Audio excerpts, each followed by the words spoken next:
Hello dear students, friends, welcome. இந்த வீடியோவில் 10th maths, 10th science, 10th சோசியலுடைய day 7உடைய பேப்பர் வேல்யூஸோட அப்டேட் நம்ம இந்த வீடியோவில் பார்க்க போகிறோம். ஸோ தமிழகத்தில் பார்த்திங்கன்னா கடந்த வாரம் முதல் இந்த 10ஆம் வகுப்பு மாணவர்களுக்கான விடைத்தாள்கள் திருத்திக்கிட்டு வர்றாங்க. ஸோ இன்னும் ஓரிரு நாட்களில் தமிழகம் முழுவதுமே இந்த 10th மாணவர்களுடைய விடைத்தாளெல்லாம் கம்ப்ளீட்டாக திருத்தி முடிச்சிருவாங்க. ஸோ இந்த ஆண்டு பார்த்திங்கன்னா அனைத்து பாடத்திற்குமே தேர்ச்சி சதவீதம் பார்த்திங்கன்னா கடந்த ஆண்டுகளை காட்டிலும் கட்டாயம் ஓரிரு சதவீதம் கண்டிப்பாக சேர்த்து வர வாய்ப்புகள் இருக்குது. ஏன்னா லாஸ்ட் இயர்லாம் பார்த்திங்கன்னா 91%, 92% தான் பாஸ் பண்ணியிருந்தாங்க. ஸோ இந்த ஆண்டு பார்த்திங்கன்னா தேர்ச்சி பெறக்கூடிய அந்த மாணவ எண்ணிக்கை கண்டிப்பாக அதிகரிக்கும். ஆனால் பார்த்திங்கன்னா சென்டம் பொறுத்தளவுக்கு கடந்த ஆண்டுகளை விட குறைவாக தான் வரும். இப்போ சயின்ஸ் அண்ட் சோஷியலாக கொஸ்டின் ரொம்ப ஒரு எளிமையான கொஸ்டின் தான். ஆனால் சென்டம் எடுக்கக்கூடிய அந்த ஸ்டூடெண்ட்ஸுடைய எண்ணிக்கை குறைவாக தான் இருக்குது. இப்போ 10th மேக்ஸை பொறுத்தளவுக்கு பார்த்திங்கன்னா ஒரு 2 1 மார்க், 2வது கொஸ்டின் 8th கொஸ்டின் இருக்குது. அதே மாதிரி ஒரு compulsory 2 mark, compulsory 5 mark. So கொஞ்சம் ட்விஸ்டடாக இருந்தனால இந்த ஆண்டு 10th மேக்ஸை பொறுத்தளவுக்கு சென்டம் எடுக்கக்கூடிய அந்த மாணவர்கள் ரொம்ப குறைஞ்சிட்டாங்க. அதே மாதிரி மதிப்பெண் 80, 70, 80, 90 நிறைய மாணவர்கள் எடுத்திருக்காங்க. ஆனால் அதே மாதிரி ஃபெயிலியர்ஸும் குறையுது.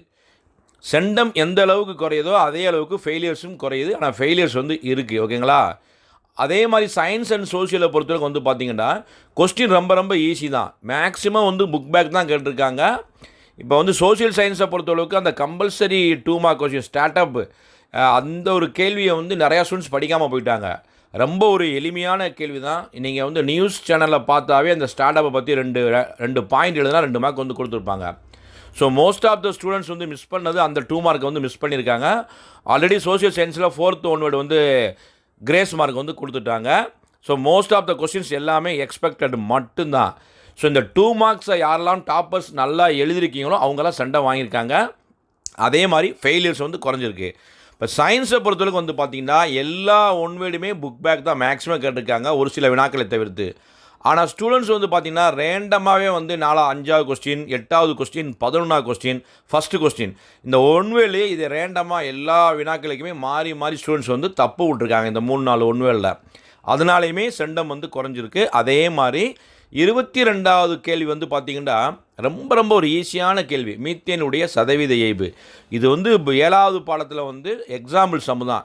இதை most of the students attend பண்ணலாம். இது Tamil medium, also English medium. So பெர்ஃபெக்டாக டாப்பர்ஸ் வெல் ப்ரிப்பேர்ட் இருக்கக்கூடிய ஸ்டூடெண்ட்ஸ் மட்டும்தான் அட்டன் பண்ணியிருக்காங்க. அதே மாதிரி தான் 4 மார்க் கொஸ்டினுமே.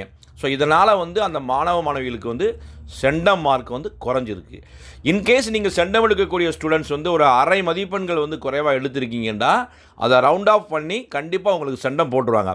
சில ஸ்டூடெண்ட் கேட்குறாங்க, சார் எல்லாமே ரைட்டு, அந்த ஒரு 2 மார்க்கை பிரித்து கொடுத்துருப்பாங்க அஃபீஷியல் ஆன்சர் கீழே. அந்த 22வது கேள்வி சயின்ஸில் ஃபஸ்ட்டு அந்த மாலிகுலர் மாஸ் கண்டுபிடிக்கிறதுக்கு 1 மார்க்கு, 2வது பார்த்தீங்கன்னா கார்பனுடைய சதவீதம் கண்டுபிடிக்கிறதுக்கு 1/2 மார்க்கும், ஹைட்ரஜனுடைய சதவீதம் கண்டுபிடிக்கிறதுக்கு 1/2 மார்க்கும். ஸோ இன்கேஸ் நீங்கள் ஏதாவது ஒரு 1/2 மார்க் மிஸ் பண்ணியிருந்தால் கூட உங்களுக்கு ரவுண்ட் ஆஃப் பண்ணி முழுமையான மார்க் கொடுத்துருவாங்க.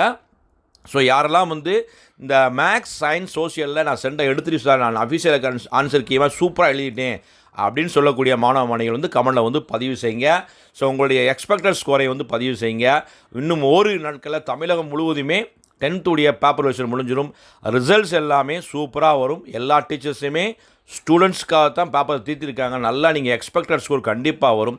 யாரும் ஒரி பண்ணிக்கிறாங்க, எல்லாம் ப்ரே பண்ணுங்கள். வரக்கூடிய மே 19ஆம் தேதி ரிசல்ட் வரும்னு சொல்லியிருக்காங்க. இன்கேஸ் எல்லா வேலையும் முடிஞ்சு மார்க் அவருடைய அப்டேட்ஸ் எல்லாம் முடிஞ்சால் ஓரிரு தினங்கள் முன்னாடியே ரிசல்ட் வர வாய்ப்புகள் இருக்குது. ஸோ இந்த அப்டேட் பிடிச்சா லைக் பண்ணுங்கள், மறக்காமல் நம்ம சேனல் சப்ஸ்கிரைப் பண்ணிக்கோங்க. இந்த வீடியோ ஃப்ரெண்ட்ஸுக்கும் ஷேர் பண்ணுங்கள்.